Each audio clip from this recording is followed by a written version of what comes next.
6:19 right now. Hold on to your pants. It's Crisis at a Glance. Dun, dun, dun. Okay, the cruise industry is growing, but cruise stocks haven't been keeping up.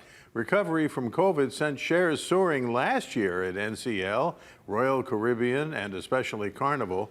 All three are further improving in corporate performance this year, but shares aren't keeping up yet. NCL, the operator of the Pride of America Inter-Island Cruises in Hawaii, reports stronger summer bookings. Some analysts think traders are wary of cruise stocks because of costs stemming from the recent closure of the Port of Baltimore. But the thinking now is that none of the three major cruise lines will be materially harmed by that, given that the port has reopened. And that's Crisis at a Glance. 6:20 now, Guy and Jelani at the First Alert Desk.